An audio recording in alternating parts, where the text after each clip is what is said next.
Don't blame the system. Beat the system.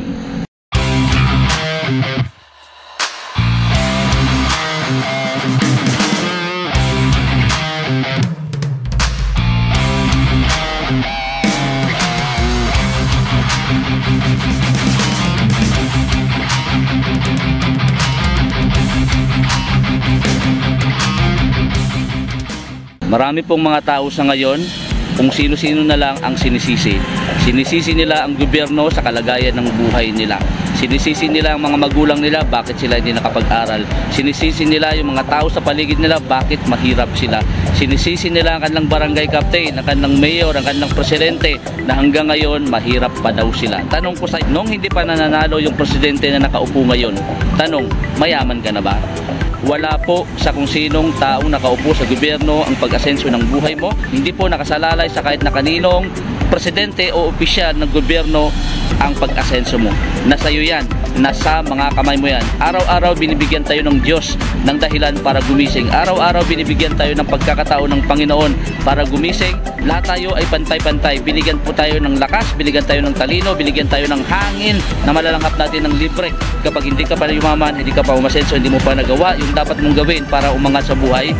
Kapatid, masakit man doon sasabihin ko, pero kasalanan mo yun. Kasalanan nating lahat. Ano man nakahinat na ng buhay natin sa mundong ibabaw, yumaman ka man, maghirap ka man, tayo ang may kagagawan yan. Ikaw ang may kagagawan yan kung ano man ang kalagayan ng buhay na meron ka ngayon. Instead, i-blame natin yung gobyerno, i-blame natin yung mga magulang natin, i-blame natin yung kapatid natin, i-blame natin yung kahit na sinong tao. Do not blame the system, but beat the system. Magsumikap, wala po sa employment. Galing na po ako sa employment, napakatagal ko po dyan, mahigit 25 years.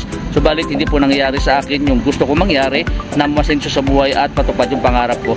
Nandito lang sa mundo ng pagnenegosyo. Kung wala ka namang ganong kalaking puhunan para simulan ng negosyo, guys, network marketing, isa sa pinaka-the best na option para gawin mo. Unang-una, wala ka pa naman ganun na knowledge pagdating sa business. Wala ka pa naman ganun kalalim na idea pagdating sa negosyo. Pero kung simulan mo sa network marketing, lahat yan unti-unti matutunan mo. At kapag yumaman ka na, dumami na yung pera mo, you can start to diversify your income. Mag-invest ka sa mga real estate, mag-invest ka sa mga apartment, mag-invest ka sa mga traditional business kapag ikaw ay kumita na ng malaki in the future. But remember, I'm telling you, sa network marketing, hindi po ito madali. Okay? Hindi po siya madali. Masalimuot, maraming struggles, maraming rejections, maraming kung saan na pwede ka pang pagtawanan. Kung ano-ano mga negative maririnig mo sa ibang tao, but wag ka pong tumigil. Gawin mo lang po ng tuloy-tuloy. Sapagkat pagdating po sa dulo, ikaw pa rin po ang makinabang ng lahat ng mga pagpapagod mo. Meron po akong alam na isa pong negosyo na kung saan makapagbigay sa inyo ng magandang opportunity, makapagbigay sa inyo ng magandang income, at not only that, pwede ka pong yumaman at pwede pong baguhin ang buhay mo. Ito po ang Live Good. Ito po ang ginagawa ko ngayon. Nakuha ko po yung aking pangarap dito po sa Live Good. Nakabili po ako ng mga gusto ko bilhin sa pamamagitan po ng negosyong ito. And right now, may freedom po ako. Hindi po ako nakatali. Kahit anong oras, pwede po ako mag-jogging, mag-biking, mag-gym, sapagkat nakapag-establish na po ako ng aking network dito po sa Live Good. Nandito po sa Live Good, pwede ka pong tulungan, pwede kitang i-guide, pwede kitang samahan, pwede kitang turuan sa negosyo dito po sa Live Good. Simulan mo lang, kapatid, simulan mo lang. Wala pong masama. Hindi mo kailangan maging the best para gawin ito. Kailangan mo lang magsimula para maging the best ka.